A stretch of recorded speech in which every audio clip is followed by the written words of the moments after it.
Hello दोस्तों, मैं यशवंत कुमार सोनकर एक बार फिर आपसे वापस रूबरू हो रहा हूँ।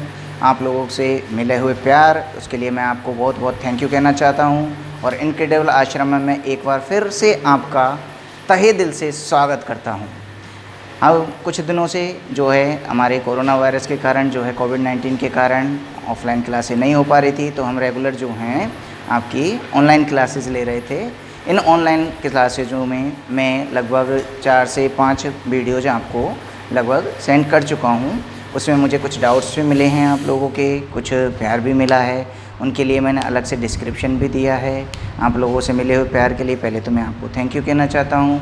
जिन बच्चों को डाउट्स थे, मैंने उनके डाउट्स क्लियर करने की कोशिश भी की है, लेकिन फिर भी अगर आपको लगता है कि कुछ डाउट्स अब भी हैं तो वो मुझसे ऑफ़लाइन मिल सकते हैं।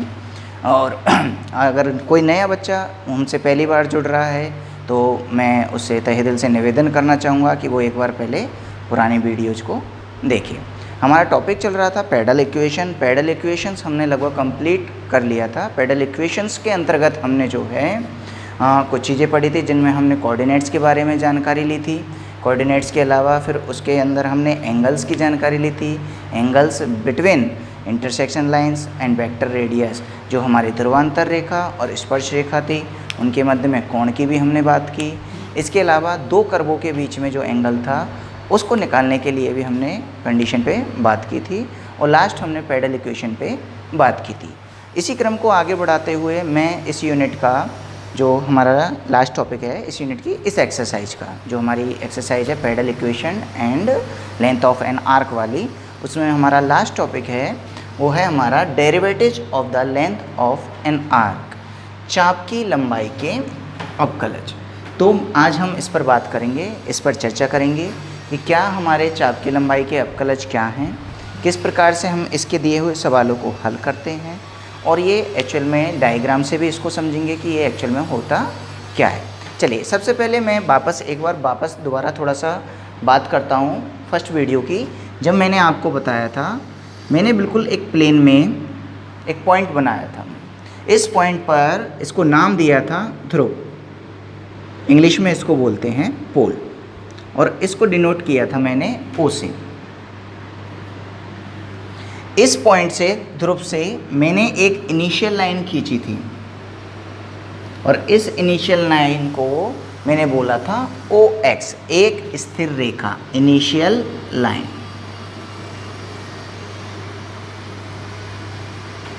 इस स्थिर रेखा से थीटा एंगल लेते हुए मैंने वेक्टर रेडियस का निर्माण किया था, ध्रुवांतर रेखा।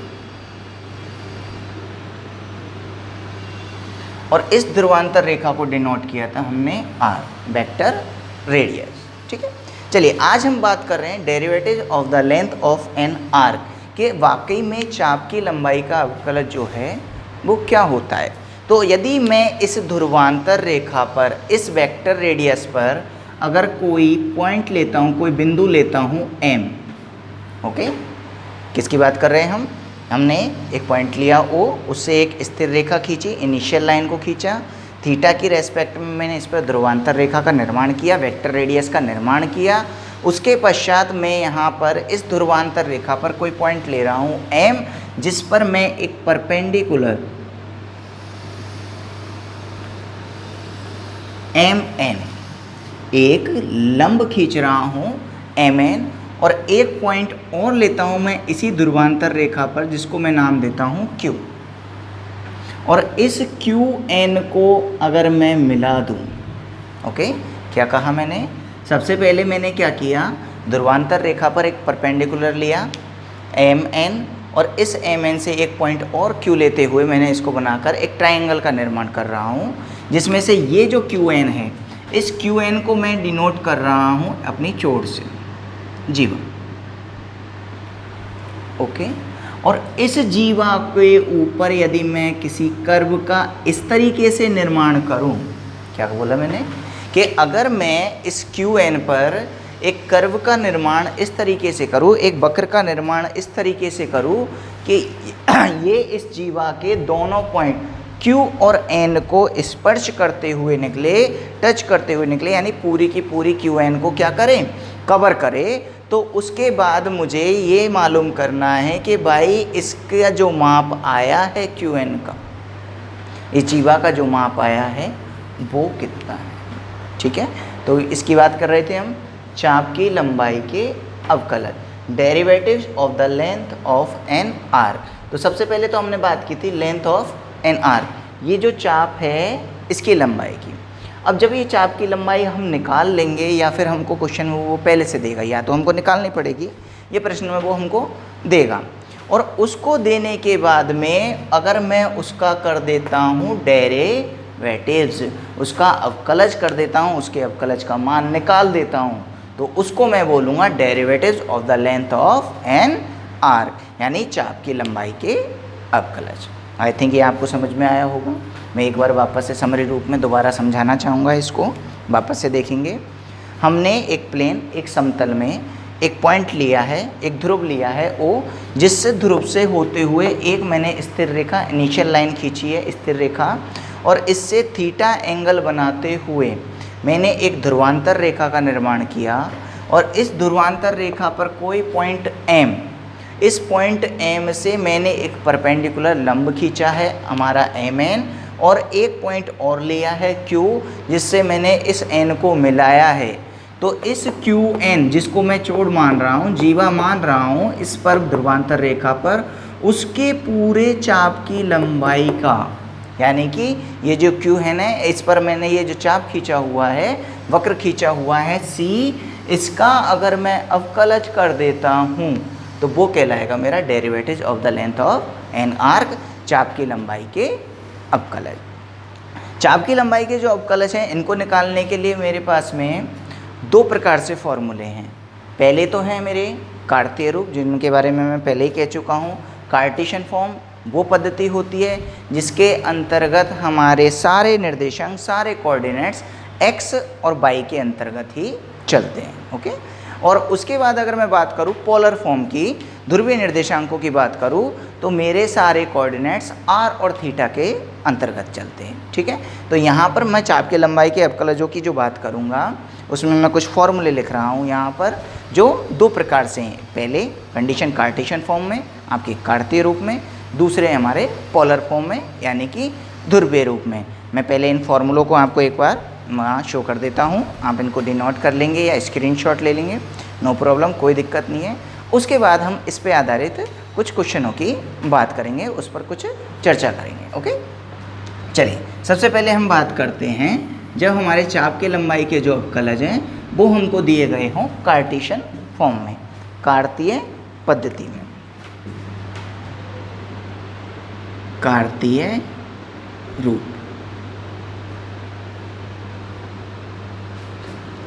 कार्टेशियन फॉर्म,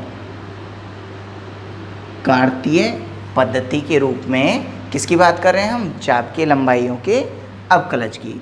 इसमें मैं कुछ रूपों की बात करूंगा। सबसे पहले मैं कंडीशन की बात करता हूं कि अगर मुझे चाप की लंबाई का अवकलज निकालना है, कब? जब मुझे कंडीशन ये दी गई हो कि y इजगल टू मेरे पास में fx हो। कब की बात कर रहे हैं? जब y इजगल टू fx, यानी आपका जो प्रश्न दिया गया है, जो क्वेश्चन दिया गया है अपने को, वो किस रूप में? y के रूप में दिया गया है, यानी कि y वहाँ पर मेरा मेन वेरिएबल है और x की वैल्यूज में मुझे उसका मान ज्ञात करना है। ठीक है, तो अगर इसके लिए मुझे आपकी चाप की लंबाई का अवकलज ज्ञात करना है, तो चाप की लंबाई के लिए मुझे जिसकी फॉर्म में मान निकालना है, जैसे मुझे यहाँ x की फॉर्म में मान निकालना है, तो वो होगा मेरा ds upon x। Okay, ds upon dx की वैल्यू हम ज्ञात करेंगे under root 1 plus dy by dx का whole square, 1 plus dy by dx का होल स्क्वायर। इसका मतलब अगर प्रश्न आपसे पूछता है कि आपको y इजकल टू fx के रूप में कोई प्रश्न दिया गया है और प्रश्न ये कह रहा है कि आप इसमें फाइंड कीजिए, वैल्यू ज्ञात कीजिए derivative of the length of an arc, आपके चाप की लंबाई के अवकलज का मान ज्ञात कीजिए, तो मैं फॉर्मूला यूज लूँगा ds अपॉन dx। यहाँ s से रिलेशन मेरा यहाँ पर चाप की लंबाई से है, आपके डिस्टेंस से है, तो इसमें किसकी रेस्पेक्ट में निकालना है? x की में जब फॉर्म दी गई है मुझे y इजकल टू fx। लेकिन अगर मैं इसी में दूसरी फॉर्म की बात करूँ, कंडीशन कौन सी? जब आपको कंडीशन दी गई हो y equal to F X की जगह x is equal to F Y, यानी आपका मेन वेरिएबल अब आपका x है और जिसकी फॉर्म में आपको वैल्यू ज्ञात करनी है वो हमारा y है। तो इस वैल्यूज में जब मान निकालोगे तो वो ds अपॉन डी वाई की रेस्पेक्ट में निकलेगा, ना कि x के रेस्पेक्ट में। और जब ds अपॉन डी वाई आप यहाँ पर निकालते हो तो ये फॉर्म हो जाती है हमारी चेंज, यानी कि रेसिप्रोकल, इसका उल्टा। जिसकी रेस्पेक्ट में निकालना है वो बाद में और जिसके लिए निकालना है वो पहले। तो ये हो जाएगा 1 plus D X upon D Y का होल स्क्वायर। ओके, ये दो सिचुएशंस मैंने आपके सामने शो की। कब कब? जब पहली कंडीशन है y equal to F X और जब दूसरी कंडीशन है x is equal to F Y. अगर आपका प्रश्न y equal to F X के रूप में तो आप फर्स्ट वाला फॉर्मूला लगाएंगे, और अगर x is equal to F Y के रूप में है तो आप थर्ड वाला फॉर्मूला लगाएंगे। तीसरी फॉर्म आती है हमारी पैरामेट्रिक फॉर्म। पैरामेट्रिक फॉर्म बोलते हैं हमारी कि अगर मान लीजिए ये आपको प्राचलिक निर्देशांक के रूप में दे दिया जाए तो आप इस वैल्यूज को कैसे ज्ञात करेंगे? तो पैरामेट्रिक में D S upon D T, जरूरी नहीं वहाँ आपको टी ही मिले, थीटा मिल सकता है, साई मिल सकता है, फाई मिल सकता है, कुछ भी मिल सकता है। तो जिस रेस्पेक्ट में प्रश्न में दिया गया है, जैसे मैं यहाँ पर टी की रेस्पेक्ट मान के चल रहा हूँ, दो वैल्यूज दी गई है x के रूप में या y के रूप में या r के रूप में या थीटा के रूप में, और एक मान दिया गया है मुझे t की रेस्पेक्ट में। तो अगर मेरे को ये वैल्यूज़ दी गई है तो आपको जिस फॉर्म में दिया जाए, t की फॉर्म में दिया जाए तो t में आपको लगाना है, x की फॉर्म में दिया जाए तो x में लगाना है, y की फॉर्म में दिया जाए y में लगाना है, और अगर आपको थीटा, फाई, साई, डेल्टा कुछ भी दिया गया हो उसी फॉर्म में इसको आपको यूज में लेना है। तो D S upon D T की वैल्यू आप निकालोगे यहाँ पर under root D X upon D T का whole square plus D Y upon D T का होल स्क्वायर। ये मैंने कितनी फॉर्मों की बात की? 3 फॉर्मों की बात मैंने फ़िलहाल यहाँ पर की है। चलिए मैं एक छोटी सी चीज़ यहाँ पर आपको बोलना चाहूँगा वापस। हम चाप की लंबाई के अवकलजों की बात कर रहे हैं, और मैं अपनी फर्स्ट वीडियो में, जिसने मेरा फर्स्ट वीडियो नहीं देखा है वो एक बार ज़रूर देखे। फर्स्ट वीडियो में मैंने बात की थी कि मेरे पास में जो बेस है उसको मैं कॉस के लिए, और जो मेरा वाई एक्सिस है उसको मैं वाई के लिए काम में लेता हूँ। यानी ये मेरा एक्स अक्ष है, और एक्स अक्ष का यदि मैं डेरिवेटिव करता हूँ, अवकलन करता हूँ, तो वो होता है डी एक्स, और यदि वाई अक्ष के लिए मैं अगर डेरिवेटिव करता हूँ तो वो होता है मेरा डी वाई। और इन दोनों के पैरामेट्रिक फॉर्म की अगर मुझे बात करनी है तो वो होता है मेरा डी एस। अगर मैं मान लीजिए कोई एंगल साई इनके बिटवीन मान लूँ, वापस से बोल रहा हूँ, वापस समझा रहा हूँ, आपका बेस जो है वो है आपका एक्स अक्ष, आपका जो हॉरिजॉन्टल लाइन है, ऊर्ध्वाधर लाइन है, आपका अक्ष एक्सिस है, वो है हमारा वाई अक्ष। अगर मैं इसकी बात करूँ तो x का डेरिवेटिव जो है, अवकलज जो है वो होगा dx, और y का जो डेरिवेटिव है वो होगा हमारा dy, और इन दोनों का पैरामेट्रिक फॉर्म जो होगी वो होगी हमारी ds। कब? जब अगर मैं थीटा एंगल मानता हूँ। अच्छा, अब हम थोड़ा सा बचपन वाली कंडीशन में जाते हैं। तो हमने वहाँ पर ये मालूम किया था कि थीटा के सामने वाली जो कंडीशन होती है, जो थीटा के सामने वाली साइड होती है, सामने वाली भुजा होती है, वो उसके लिए होती है परपेंडिकुलर, और जो बेस होता है उसके लिए होती है बेस। ठीक है, तो अगर मुझे यहाँ पर कॉस साई की वैल्यू अगर निकालनी है तो कॉस साई का मतलब होता है आपका बेस अपॉन हाइपोटेन्यूज, यानी आपका आधार और बटे कर्ण। तो आधार है आपका dx और ये है आपका ds। ओके, और फिर अगर मैं इसके बाद में बात करूँ कि अगर मुझे साइन साई की वैल्यू चाहिए, तो साइन साई की जो वैल्यू है मेरे पास में वो होगी परपेंडिकुलर अपॉन कर्ण, लंब बटे कर्ण, तो वो होगी हमारी dy अपॉन ds। ठीक है, अब अगर मैं इक्वेशन ये वाली और ये वाली, इनको कोई नाम दे दीजिए, 3 थर्ड इक्वेशन है नहीं मेरे पास में, इक्वेशन फर्स्ट और इक्वेशन सेकंड का अगर स्क्वायर करके जोड़ देता हूँ, अगर वर्क करके जोड़ देता हूँ, तो ये कंडीशन बनती है मेरे पास में dx अपॉन ds का whole square plus dy upon ds का whole square equal to cos square psi plus sine square psi का मान कितना हो जाएगा? a। यहाँ मेरे पास में कार्टेशियन फॉर्म की 4 फॉर्में आई हैं। कब कब? जब आपसे काटते रूप में मान दिया गया होगा और आपसे ये वैल्यूज पूछेगा किसकी, जब चाप की लंबाई की अवकलज। मैं वापस एक बार समरी के रूप में वापस बताना चाहूँगा पहली कंडीशन जब y equal to F X दिया गया हो आपको ये फॉर्म लगानी है, जब x is equal to F Y दिया हो तो ये फॉर्म लगानी है, और जब आपको पैरामेट्रिक फॉर्म दी गई हो तो ये फॉर्म लगानी है, और अगर आपको कंडीशन दी गई हो ट्रायंगल के रूप में तो आपको इस फॉर्म का इस्तेमाल करना है। ओके, ठीक है, आप इसका स्क्रीनशॉट ले लीजिए या इसको साथ के साथ नोट कर लीजिए। ठीक है, इसके बाद हम बात करते हैं पोलर फॉर्म की, इसके ध्रुवीय रूप की। मैं आपको 5 सेकंड का समय देता हूँ, थोड़ा सा आप इसको स्क्रीनशॉट ले लीजिए। ओके, फिर उसके बाद हम बात करते हैं इसके पोलर फॉर्म की ध्रुवीय रूप की। चलिए नेक्स्ट हम बात कर रहे हैं इसमें पोलर फॉर्म की। जब हमको क्वेश्चन में जो कोऑर्डिनेट्स दिए गए होंगे, निर्देशांक दिए गए होंगे, वो हमारे होंगे किसमें, आर और थीटा के रूप में। इसमें भी हमारे वही 4 कंडीशंस हैं, चारों कंडीशंस लगेंगी।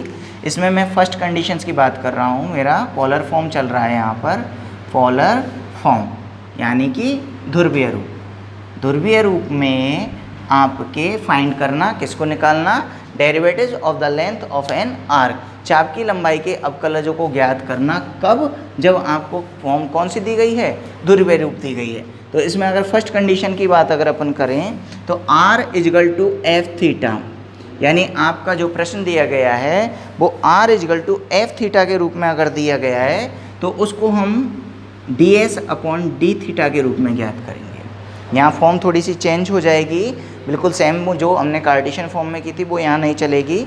यहाँ हमारे पास में वैल्यू हो जाएगी root r square plus D R upon D theta का होल स्क्वायर। ठीक है, इसी कंडीशन में अगर मैं दूसरी कंडीशन की बात करूं, जब आपके पास में कंडीशन दी गई है theta is equal to F R दिया गया है, क्वेश्चन में थोड़ा सा चेंजिंग किया गया होगा। यहाँ तो आपको मिलेगा आर, यानी आर जो है वो आपका मेन वेरिएबल, थीटा जो है वो आपका साइड वेरिएबल। और यहाँ अगर मैं बात करूँ तो थीटा आपका मेन वेरिएबल और आर की रेस्पेक्ट में आपको वैल्यूज ज्ञात करनी है, मान ज्ञात करने।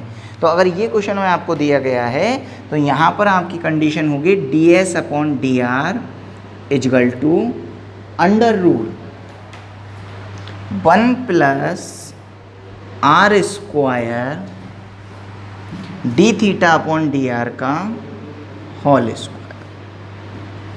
ओके, ये आपकी 2 फॉर्म। और तीसरी फॉर्म की अगर मैं बात करूँ तो यहाँ पर पैरामेट्रिक फॉर्म का कोई रोल नहीं है, पैरामेट्रिक फॉर्म आप वहीं से ज्ञात कर सकते हो। इसके लिए आपको अलग से कोई फॉर्मूला या सूत्र ज्ञात करने की ज़रूरत नहीं है। अपन केवल बात करते हैं एक तो साइन फाई की वैल्यू की, और एक बात करते हैं अपन कॉस फाई की वैल्यू की, जब हमारे पास में कंडीशन दी गई हो आर और थीटा के रूप में। तो मैं वही वापस ट्रायंगल वाली कंडीशन बनाता हूँ आपकी। ट्रायंगल वाली कंडीशन में अगर हम बात करें आपसे, तो ट्रायंगल वाली कंडीशन में आपके जो एक्स अक्ष है वो यहाँ पर होगा डी आर, वाई एक्सिस जो होगा वो होगा हमारा डी थीटा, और अगर वही पैरामेट्रिक फॉर्म की अगर मैं बात करूँ तो वो वापस होता है हमारा डी एस, और एंगल हो जाता है यहाँ हमारा फाई। तो साइन फाई और कॉस फाई की वही बात करें, लंबवटी कर्ण और आधारवटी कर्ण की हम बात यहाँ पर करेंगे। तो यहाँ पर साइन फाई की जो वैल्यू है, साइन फाई की वैल्यू जो होगी तो वो होगी D theta upon D S, और इसकी जो वैल्यू होगी वो होगी D R upon D S. और दोनों ही इक्वेशंस को अगर मैं कोई समीकरण दे दूँ, समीकरण 1 और समीकरण 2, और दोनों का ही क्या कर दूँ, वर्ग करके अगर मैं वापस इसको जोड़ देता हूँ। थोड़ा सा यहाँ पर ध्यान रखना, यहाँ पर r से और मल्टीप्लाई किया जाता है क्योंकि ये फॉर्म जो है वो पोलर फॉर्म में हो चुकी है। तो यहाँ पर आपको r D theta upon D S और कॉस फाई की जो वैल्यू है वो D R upon D S के रूप में ही हमें लेनी है। अब मैं इक्वेशन फर्स्ट और इक्वेशन सेकंड का यदि ही स्क्वायर करके जोड़ता हूँ, वर्ग करके जोड़ता हूँ, तो ये कंडीशन बनती है D R upon D S का whole square plus R D theta upon D S का whole square is equal to 1। Okay, मैं वापस से एक बार और समरी के रूप में बताना चाहूँगा तीनों को। पोलर फॉर्म की बात हो रही है, ध्रुवीय रूप की बात हो रही है। तो ध्रुवीय रूप में अगर आपको प्रश्न दिया हुआ है r is equal to F theta के रूप में, तो आप ये वाली कंडीशन लगाएंगे। क्वेश्चन आपको दिया हुआ है theta is equal to F r के रूप में, तो आप ये सेकंड वाली कंडीशन लगाएंगे। और अगर आपको वो ट्रिग्नोमेट्रिक फंक्शंस के रूप में दिया गया है, साइन फाई और कॉस फाई के रूप में दिया गया है, तो आप ये वाली कंडीशन उसमें लगाएंगे। ओके, चलिए आप इसको एक बार स्क्रीनशॉट ले लीजिए, डिनोट कर लीजिए। इसके बाद में हम बात करते हैं इस पर कुछ क्वेश्चनों की, कुछ प्रश्नों की बात करते हैं। आप स्क्रीनशॉट ले सकते हैं इसका या नोट भी कर सकते हैं, नो प्रॉब्लम, क्योंकि वीडियोज में ऐसी कोई दिक्कत नहीं है। हमारे पास में फॉरवर्ड रिवर्स का आराम से ऑप्शन होता है। अगर आपसे भाई ये थोड़ा सा आगे निकल भी जाए तो हम उसको रिवर्स लेकर वापस देख सकते हैं। ठीक है, चलिए अब हम इस पे आधारित कुछ क्वेश्चनों की बात करते हैं। साधारण क्वेश्चन से बात करते हैं, उसके बाद हम थोड़ा सा एक डिफ़िकल्ट क्वेश्चन भी इसमें लेंगे। चलिए साधारण क्वेश्चन की बात मैं कर रहा हूँ। यहाँ पर एक एग्जाम्पल ले रहा हूँ मैं, एग्जाम्पल फर्स्ट।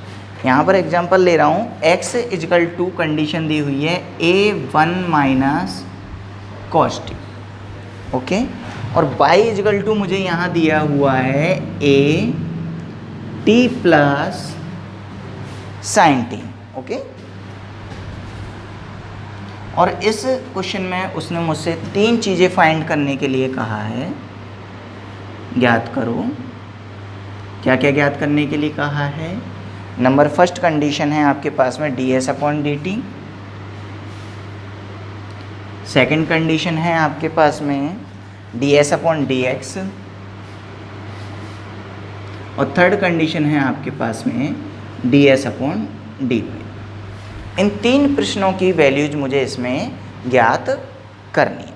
चलिए सबसे पहले हम बात करते हैं फर्स्ट वाले की। फर्स्ट वाली कंडीशन हमें दी गई है ds अपॉन डी टी, और मैं जानता हूँ चाप की लंबाई के अवकलज के लिए, तो भाई पहले तो मुझे समझना है कि ये पूछ क्या रहा है। तो इसने s दिया हुआ है, s का मतलब है मेरा derivative of length of an r की बात हो रही है, चाप की लंबाई के अवकलज की बात हो रही है।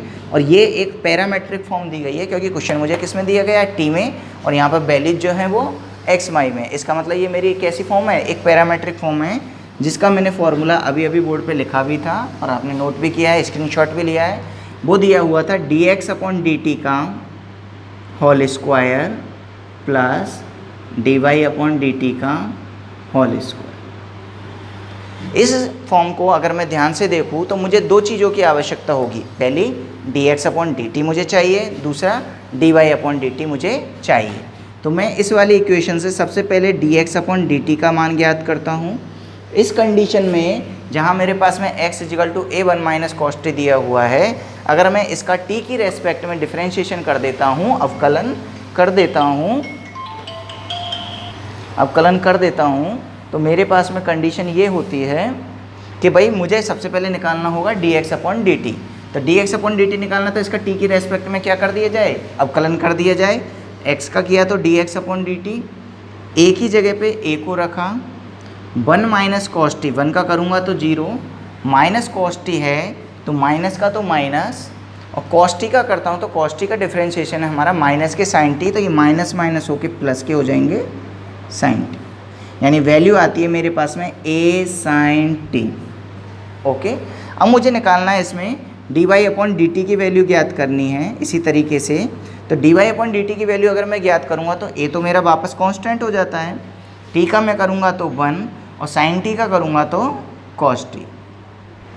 ओके, अब मेरे पास में 2 सिचुएशंस आराम से आ गई है। मेरी इक्वेशन इसको दीजिए फर्स्ट, इसको दीजिए सेकंड, इसको दीजिए थर्ड। इक्वेशन सेकंड और इक्वेशन थर्ड से यदि मैं आपके पास में स्क्वायर करके इस वैल्यू में रखकर अगर वैल्यूज़ को ज्ञात कर देता हूँ तो मेरे पास में किसका मान आ जाएगा, ds अपॉन डी टी का मान ज्ञात हो जाएगा। चलिए इस वैल्यूज को इसमें रखते हैं, dx अपॉन डी टी का होल स्क्वायर करते हैं, ds upon D t is equal to under root dx upon D T का होल स्क्वायर, यानी ये हो जाएगा a साइन टी का whole square plus, next square करना है मुझे a1 प्लस कॉस टी का होल स्क्वायर।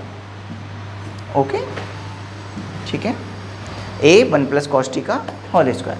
अब मैं यहाँ पर इनका अगर स्क्वायर कर दूँ तो अंडर रूट a का स्क्वायर किया, a स्क्वायर साइन टी का स्क्वायर करूँगा तो ये हो जाएगा साइन स्क्वायर टी, प्लस यहाँ पर a का स्क्वायर किया तो a स्क्वायर होगा, लेकिन यहाँ 1 प्लस कॉस टी है तो इसका a प्लस बी के हिसाब से होल स्क्वायर करना पड़ेगा, और a प्लस बी के हिसाब से स्क्वायर करूँ तो इसका 1 plus cos square t plus 2 cos t a plus b का होल स्क्वायर होता है।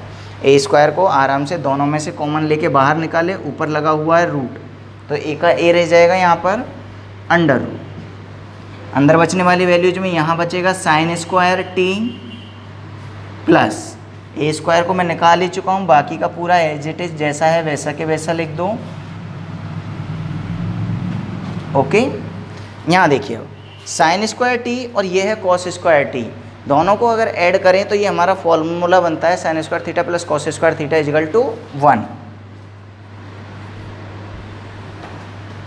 1 पहले से ही है तो 1 प्लस 1 प्लस लास्ट वैल्यूज बचेगी हमारी 2 कॉस टी। ए का तो ए अंडर रूट 1 को 1 में ऐड किया तो ये हो गया 2 प्लस 2 कॉस टी। ओके, दोनों में अगर हम गौर से देखें तो 2 प्लस 2 में से कॉमन आ रहा है हमारा 2, तो ये कंडीशन हो जाती है ए अंडर रूट 2 कॉमन लिया 1 प्लस कॉस टी। लेकिन ये सवाल अभी भी यहाँ पर हमारा ख़त्म नहीं होता है, क्योंकि इसको हमने अभी तक पूर्णतः सॉल्व नहीं किया है। क्यों? क्योंकि मैं आपसे पहले भी पिछली 3 वीडियोज़ में या 4 वीडियोज़ में कह चुका हूँ कि अगर कॉस के संग हमारे पास में अगर 1 आता है तो उसको हमको कैसे भी करके फॉर्मूला लगा के या एलिमिनेशन करके हटाना ही पड़ेगा। चलिए आप इसको एक बार नोट कर लीजिए, स्क्रीनशॉट ले लीजिए, तब मैं आगे बढ़ता हूँ इसमें थोड़ा सा। मैं इसको रफ कर रहा हूँ इक्वेशन फर्स्ट सेकंड को यहाँ से। चलिए अब इसमें मैं आगे बढ़ता हूँ और इसको हल करता है। तो ds अपॉन dt की जो वैल्यू आई हुई है वो है मेरे पास में a अंडर रूट 2 तो 2 1 प्लस कॉस टी है। 1 को मुझे कैंसिल करना है। मेरे पिछली वीडियोज में मैं आपको फॉर्मूला भी बता चुका हूँ, 2-3 बार रखने की कंडीशन भी बता चुका हूँ। अगर आप चाहें तो वहाँ देख सकते हैं, लेकिन अगर नहीं है तो फिर भी मैं आपको एक बार बता दूँ कि कॉस टी को अगर हम हाफ थीटा में अगर तोड़ लें 2 cos square T by 2 minus 1, तो मैं इसमें ये फॉर्मूला अप्लाई कर सकता हूँ। यहाँ 1 से इस 1 को कैंसिल करते हैं, a अंडर रूट यहाँ का 2 और ये 2 मल्टीप्लाई होके होता है 4, और ये आ जाएगा कॉस स्क्वायर टी बाई 2, जिसका मैं आसानी से रूट ज्ञात कर सकता हूँ। 4 का रूट हो गया मेरे पास में 2, और कॉस स्क्वायर टी बाई 2 का करूँगा तो ये हो जाएगा कॉस टी बाई 2। यानी आपकी ds अपॉन dt की जो वैल्यू ज्ञात होती है वो मेरे पास में आती है ds upon dt is equal to 2a cos t by 2। ये आपकी पहली वैल्यूज का मैंने मान यहाँ पर ज्ञात किया है। ओके, अभी मुझे इसमें 2 वैल्यूज और ज्ञात करनी है। एक मुझे dx अपॉन ds की वैल्यू ज्ञात करनी है और एक dy अपॉन ds की वैल्यू भी मुझे इसमें ज्ञात करनी है। ओके, चलिए सबसे पहले अब सेकंड कंडीशन की बात करते हैं। सेकंड कंडीशन है हमारी ds अपॉन dx। आप चाहो तो इसको फॉर्मूले से भी ज्ञात कर सकते हो, मैंने अभी अभी जस्ट इसका फॉर्मूला भी लिखाया है, और अगर आप चाहो तो इसको शॉर्टली भी सॉल्व कर सकते हो। शॉर्ट तरीके से अगर सॉल्व करें तो भाई मेरे पास में यहाँ ds अपॉन dx है, जबकि यहाँ ds अपॉन dx की मेरे पास में वैल्यू नहीं है, लेकिन मैं ये जानता हूँ कि इस ds अपॉन dx को मैं ds upon dt dot dt upon dx के रूप में आसानी से लिख सकता हूँ। क्यों लिखा मैंने ये? क्योंकि मेरे पास में dx अपॉन dt की वैल्यू है और ds अपॉन dt की वैल्यू मैंने अभी अभी रेडीमेड निकाल लिया, और इन दोनों वैल्यूज़ को अगर मैं यहाँ रख देता हूँ तो मेरा आसानी से सवाल हो जाएगा। लेकिन अगर आप चाहते हो कि नहीं मैं तो फॉर्मूले का इस्तेमाल करूँ, तो आप ds अपॉन dx का फॉर्मूला भी यहाँ पर इस्तेमाल करके सॉल्व कर सकते हो। चलिए यहाँ पर अगर हम बात करें तो ds अपॉन dt की जो वैल्यू है वो है मेरे पास में 2a cos t बाई 2, और dx अपॉन जो dt की वैल्यू आई थी मेरे पास में वो dx अपॉन dt की वैल्यू थी कितनी? x is equal to a 1 minus cos t का मान निकाला था मैंने dx अपॉन dt से a साइन t। इन दोनों वैल्यूज को अगर मैं यहाँ पर पुट कर देता हूँ, रख देता हूँ, तो मेरे पास में मैं आसानी से सॉल्यूशन निकाल सकता हूँ भाई इसका। चलिए देखते हैं यहाँ से। चलिए मेरे पास में है ds अपॉन dx, इसको रखा as it is. ds upon dt की बात करें तो ds अपॉन dt का मान है 2a cos t बाई 2, और dx अपॉन dt की बात करें तो ये आया था मेरा a sin t। जो कि मैं पिछली वाली क्वेश्चंस में आपका लास्ट वाले में निकाल के बता चुका हूँ। इन दोनों वैल्यूज को अगर मैं यहाँ रखूँ तो ds/dt का मान तो बिल्कुल रख दिया, लेकिन यहाँ dt/dx है, जबकि वैल्यू जो ज्ञात हुई है वो है dx/dt की। इसका मतलब इस वैल्यूज को मुझे क्या करना पड़ेगा, उल्टा करना पड़ेगा। तो इस वैल्यूज को अगर मैं उल्टा कर देता हूँ तो ये वैल्यू होती है 1/a sin t। लेकिन अगर आप गौर से देखें तो यहाँ पे हाफ में है थीटा और यहाँ पर अगर देखें तो थीटा कंप्लीट है। तो इस थीटा को मुझे आधा करना पड़ेगा 2a cos t/2, और इसको भी अगर मैं चेंज करूँ तो 2a sin t/2, और cos t/2 में मैं इसको चेंज कर सकता हूँ। यहाँ 2a से 2a को कैंसिल किया, एक cos t/2 से एक cos t/2 को कैंसिल किया, तो वैल्यू बचती है 1/sin t/2, और इसको वापस अगर मैं ऊपर लेकर जाऊँ तो ये बनता है cosec t/2। ओके। और इसी तरीके से जो मेरा थर्ड वाला प्रश्न था इसी में, उसको भी हम कर सकते हैं। ds/dy जो है, इसको अगर हम निकालना चाहें तो ds/dy में इसको अपन ds/dt डॉट dt/dy की तरह, जैसे जस्ट अभी ये सेकंड वाला क्वेश्चन को सॉल्व किया है, बिल्कुल इसी तरीके से इसको हम सॉल्व कर सकते हैं, जिसकी प्रैक्टिस आप करोगे घर पर अभी की बार। और इसमें अगर आपको कुछ भी डाउट आ गया हो, कुछ भी परेशानी आई हो, आप मेरे से बिल्कुल फ़ोन करके पूछ सकते हैं, व्हाट्सअप करके पूछ सकते हैं। हमसे जुड़े रहिए। आप लोगों का जो लगातार प्यार मिल रहा है उसके लिए मैं आपका बहुत बहुत शुक्रिया अदा करना चाहता हूँ। आप लोग आइए, यहाँ आइए, हमसे मिलिए, आपको शायद ऑफलाइन में और ज़्यादा अच्छा लगे। ओके, ठीक है, थैंक यू।